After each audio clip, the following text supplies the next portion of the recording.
Hi, welcome to our next episode of Creativity in the Enneagram. Today, I'm talking with Steph Barron Hall. She is a sexual 3 on the Enneagram, and it's been typed as an ENTJ.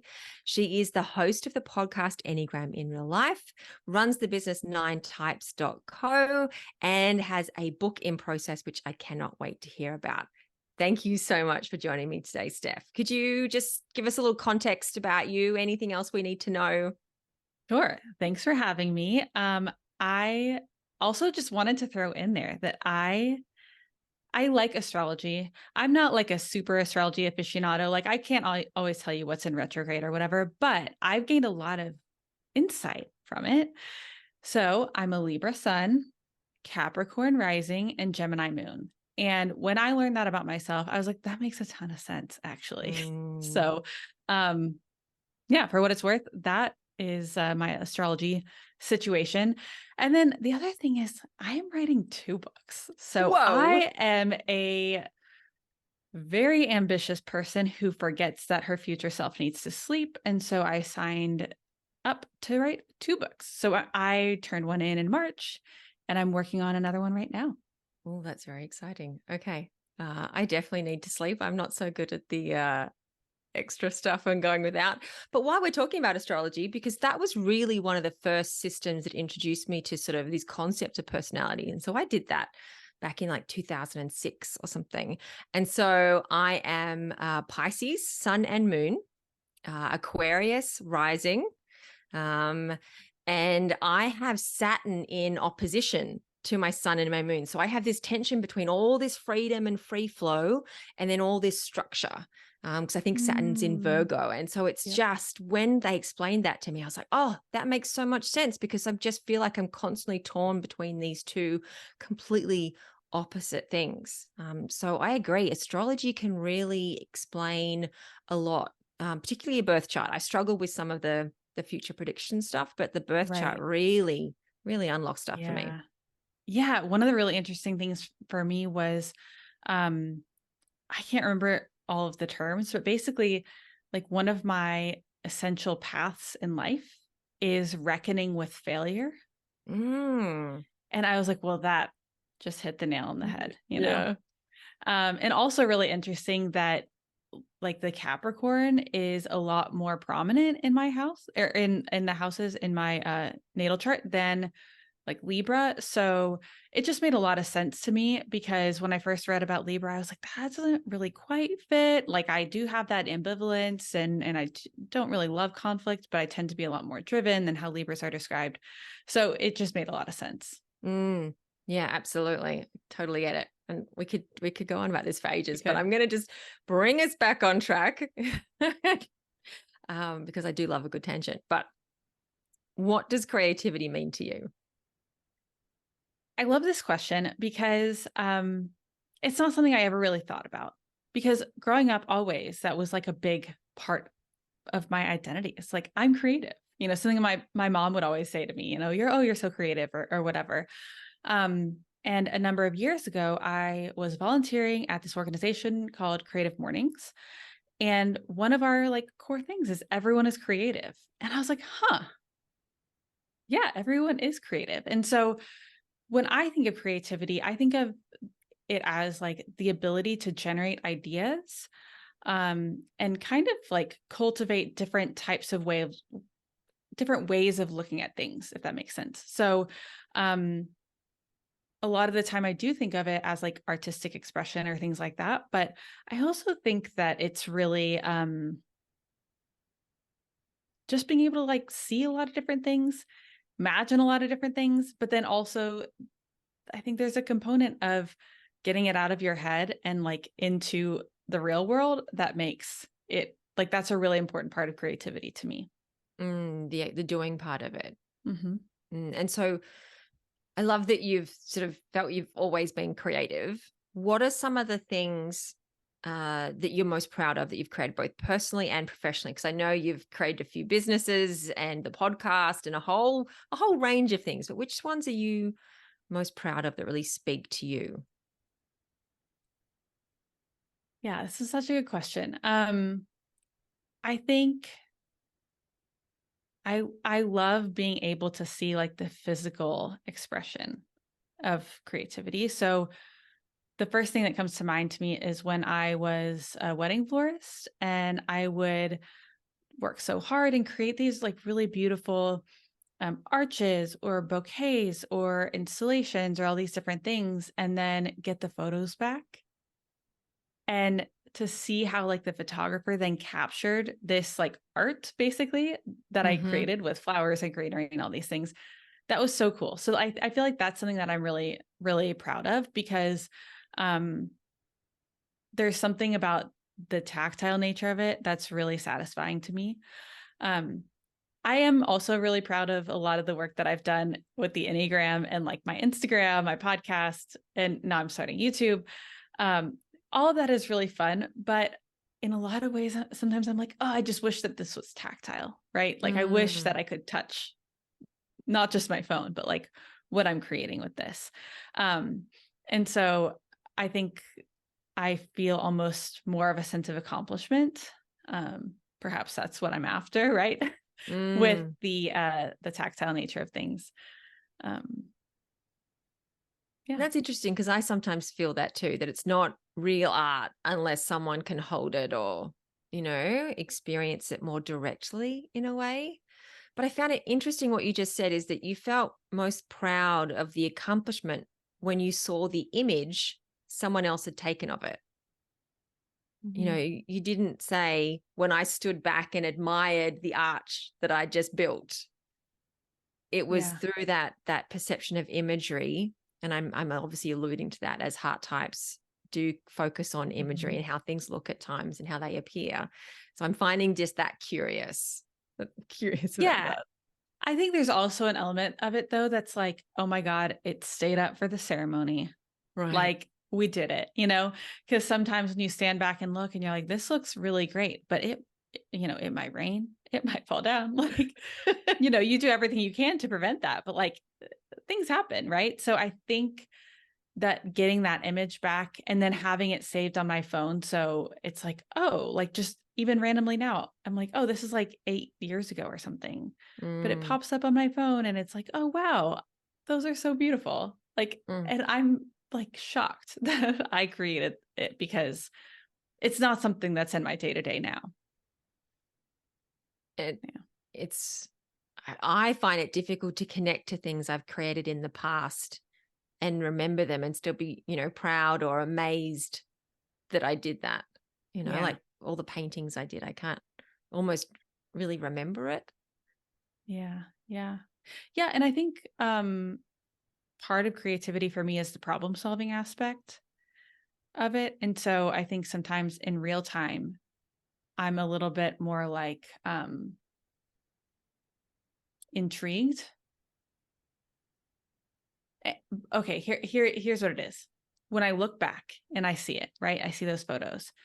I don't necessarily remember all of the blood, sweat, and tears that went into creating that, right? I'm like, oh, this is like a really cool finished product. But creativity in the current moment sometimes is a little painful because I am trying to figure out how to do something brand new typically. And I have no idea how it's going to go, which is fun. That's like part of what makes it interesting. But it's also like, ooh, I don't know if I like this yet. Mm. So the process of making now, of creating now, feels both intriguing and challenging and anxiety inducing. It doesn't necessarily feel like fun. Yeah, there's like a level of acceptance of being bad at things that is required. Um, like specifically, I'm thinking about editing my podcast, which I still feel like I have no idea what I'm doing, or editing like videos. I'm like, I don't know what I'm doing here. And I'm making all these mistakes, and I'm sure that there are all these things I could do differently. So there is a level of fun, but it's also like having to accept that I am creating something that I'm really interested in, that I want to share, but Mm, it's like part of the process is publishing things that are imperfect or that I see as like not good enough yet. and so it's working with the acceptance of the not good enough piece. Yeah. Yeah, okay. And so what was it like writing the book, a much longer form piece of content and creativity? And as someone who has not yet managed to finish or publish a book, I'm very curious as to what this was like. Um, Mm-hmm. you know, tell me, writing a book. It is not easy. I mean, a lot of people do it. Um, I think everyone would if it were easier. Um, I think writing is difficult because it's like getting the ideas from my head onto the paper.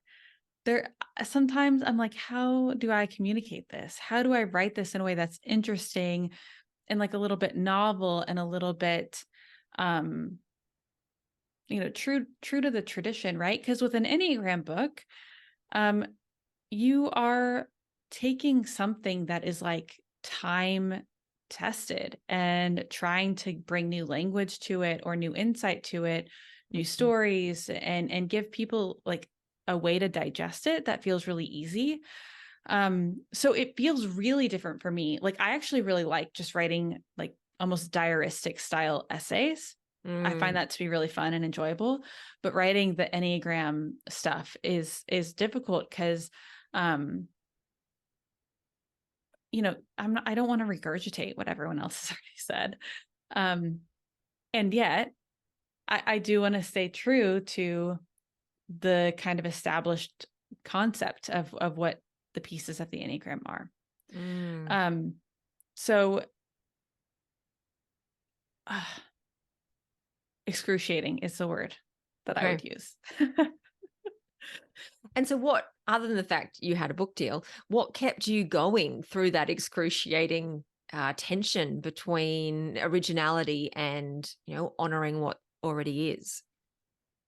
I think it's this thing that I always get asked, which is I want a book about the Enneagram that is straightforward, that includes, the things that I think are really important, like the method of arrows that our teachers taught us, the method of subtypes that our teachers taught us.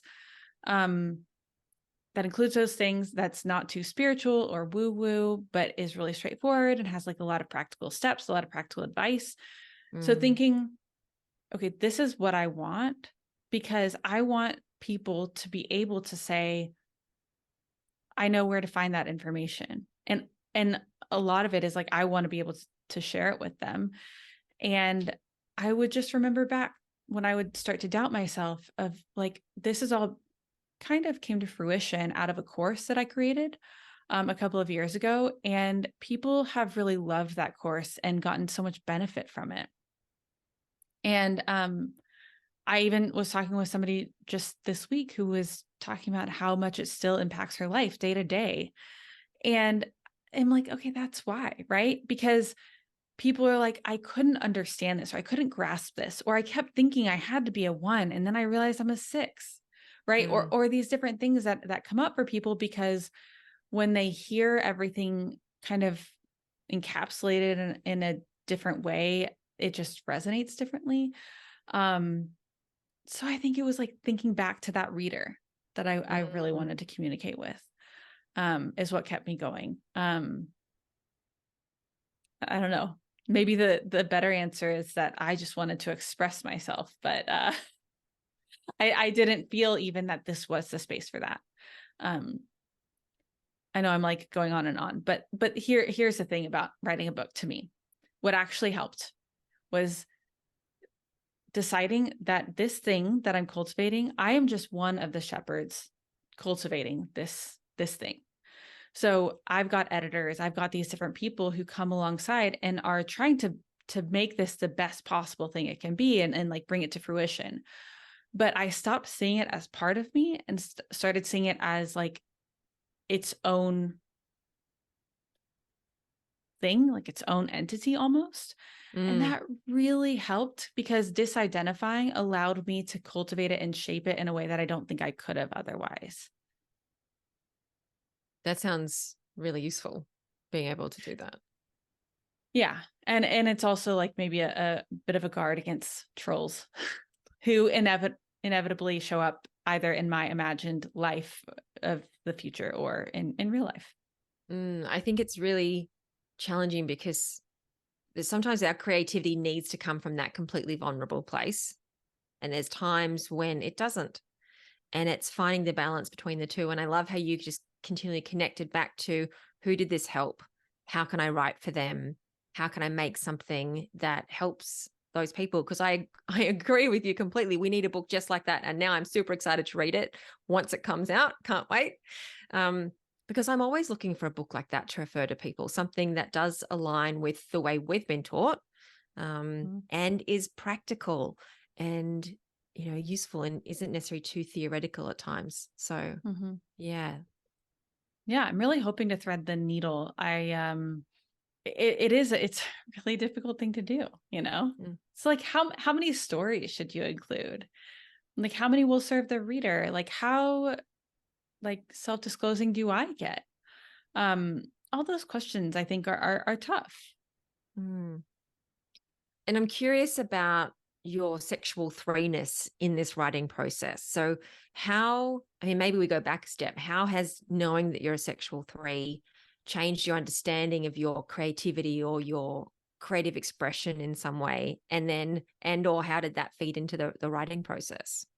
Yeah. So I think that the thing that been able to observe about being a sexual three is the zing, right? Like sometimes when I teach in corporate, I don't use sexual. I use spark because I like the alliteration. Okay. So Uh-huh. Yeah. uh but I think that that encapsulates some, like there is this like sense of like totally, it's like, when you go to a football stadium, those big massive lights turn on, they start to flicker and then they go and they're like turning on, they make that buzzing noise. Okay. That feeling Mm-hmm. is what happens. Okay. So such a weird analogy. Literally just made it up. But that feeling, I think, kind of is how it feels when it's like some creative idea is coming up in my mind. And then all of a sudden it's like, oh, this is it. Right. So, and that can be like a lot of adrenaline and it can feel really inspiring and passionate and stuff, which is great. But like when you do creative work for your job, you have to be able to figure out, how do I not only rely on that experience, which is really great, but like, how do I bring that into every day?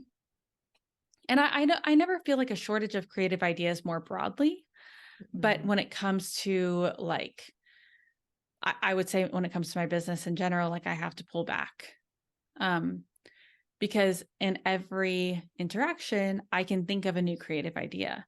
But then that's also bad, right? Because I'm noticing myself doing the whole like, let me shapeshift, merge, and find that like zing with each person.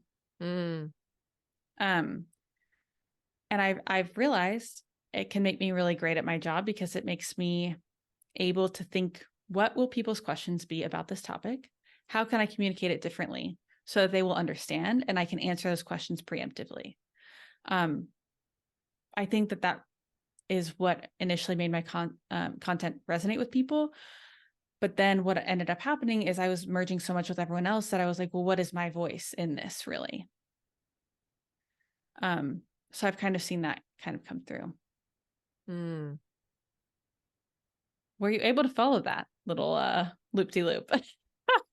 Well, I was trying to remember the sexual threeness because I think of it as the three that cheerleads others, that wants others to be successful in a way.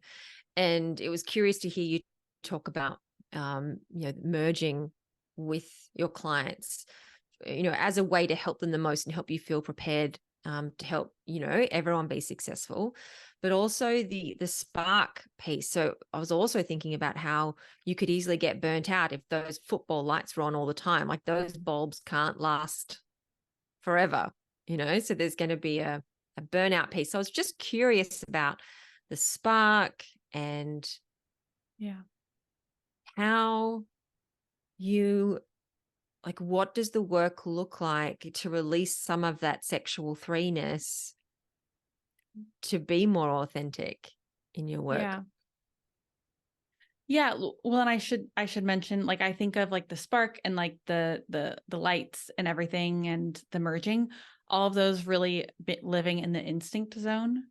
Then when we Mm-hmm. think of the sexual three, the subtype itself, yeah, the more cheerleading, but also it feels really easy for me to just want to interview a ton of people and never and just like put their work out constantly, right? Of being like, oh, here's this person, here's this cool idea, here's this Right. book that I like. Um, and to really hide. And I think I've been in a Right. space the past couple of years, honestly, where I've been hiding a lot. Um, and so the work for me is being like, you know what, Stephanie, everyone feels imposter syndrome when they're doing something new. So Mm, go ahead and get out there. Go ahead and let people right. know what your services are, how they can work with you. Like, don't always wait for everyone to come to you, um, but actually go out and kind of like say that and then set boundaries. Because I think in wanting to be a supporter of everyone, it's easy for me to allow scope creep in my work with different clients. Um, and so I have to be really specific and really upfront of like, these are the expectations. And, we're not going to, have a 50 email chain happening in between coaching sessions, um, Mm, like I think in the past I would have allowed that, or I would have allowed a coaching session to go longer. And it's been a real discipline to be like, at the end of every session, to be like, all right, we have about 5 minutes left, like, to build more of that container. Um, because, I can easily just be like, well, I'll just like blend almost. Does that make sense? mm, Like it can seem almost like the sexual nine a bit. right. Okay. Um, but I guess I'm still working it all out though. Yeah. Because you, for a while, you thought you were like one of the other subtypes. And so coming to the sexual three bit was almost a bit more recent. Yeah, like maybe a year and a half ago. But before that, I thought it was self-present and I thought it was social. Yeah. Yeah. But once I read like Beatrice's description of the sexual three in detail, I was like, oh, I hate this. So I remember that feeling well. Don't make me that one. yeah, it's very traumatic. Oh, and so, I mean, it sounds like accepting the discomfort of not good enough or failure or imperfection has really helped you. But is that the same as sort of wrangling with creative blocks? And like, what does creative blocks look like for you and how have you worked with them? Yeah, I suppose they are similar for me because I think writing is a little bit different. Mm, Um, but in general, like I always have like 1.5 million ideas. Um, but it's like the execution and like the fact that I am finite, so I have to choose. Like I can't do all of them. So like if I could just give you so many ideas all the time. So that sort of create aspect of the creativity doesn't ever feel like it's blocked. But mm, the blockage comes up when it comes to, like I was saying earlier, publishing a podcast and trying my best to do it every week, even when I'm like, this is not perfect, and I'm not in a position right now where I have like a massive team where I can be like, okay, you're on podcasts, you're on socials, you're on YouTube, you're on, I don't have that right now. mm, So, I have to be okay with the level of imperfection that exists when you are not an expert, which can be painful, and slow the process for sure. But I just have to accept that as well. Mm. Yeah. And it's interesting. I do find writing a different sort of beast to other Mhm. forms of creativity, and the blocks seem different in their own way. But I like how as a 3, the blocks don't come from the ideas, they come from the execution side. And how do we get, how do we reach the goal, in whatever way Mhm. that needs to happen. So Yeah. yeah. So last question, like what supports you to be creative? Well, I think inspiration is really useful for me. And um in some ways I kind of wonder if it's like a heart type thing to be like, I'm gonna like kind of co-regulate myself or like my desire to create stuff or to move past imperfection or whatever it is, or to move past perfectionism by watching somebody else or like finding somebody else who's really good at this. But I find that the best thing for me is learning from other people, or like if I'm having a day where I'm like, oh, I just really don't want to do this, I listen to like a podcast with somebody who's talking about like how they really don't want to do it, or like about procrastination or like, um, so just like consuming a lot of that stuff can be really helpful for me, because it's really easy for me to be like, I'm the only person who has ever struggled with writing. And then it's like, no, you're not. Like everyone feels this way mostly. Um, and so I think that that's really useful for me. Um, but yeah, finding inspiration wherever I can. And then also the opposite, which is like practicing more silence, like meditation, silent walks, doing something different. Like a lot of the time, I know a lot of people are like this, but like music or baking or something else that's not the thing that is Yeah. attached to some outcome for me. Mm. Um, those are some I'm of the ways. I'm fascinated. I would never have thought about listening to a podcast about someone also being in the hole. You know, I would have thought about listening to a podcast about someone who'd achieve, the optimistic, oh, that person's done it. Yes. That yeah, let's go listen to someone who's having as much problem with this as I am. That never would have Yeah. occurred to me. I love it. Well, yeah, because it's like if I listen to somebody who's just like always been really great at like hitting their word count goals every day, I'm like, well, they're an alien, or I am, right? But One of us if isn't real human here. yeah, but if I listen to somebody who's like, this was so hard, it really normalizes it to me, Mm, because it's like, okay, it totally makes sense that this feels like a bit of a slog. And a big part of writing in particular is you just have to show up. mm, And sometimes, like, I want to wait for the inspiration or wait for the motivation. It doesn't always happen. yeah. It doesn't always come. And if you always wait for that, you will never do the thing that you want to do. You'll always find something else that's more interesting or intriguing, exciting, etc. Feeling. Um, Yeah. I have a sign that I sometimes have behind my desk here that says, motivation ain't, I don't know if I'm allowed to say, You can say whatever you want. I know. motivation ain't shit. With the idea being that sometimes you just have to show up. Mm, And the more often you show up, the more often you'll find the motivation. Or sometimes it's like, you just got to get the things rolling. yeah. And then it's like, you wrote a paragraph. All right, I can write another one.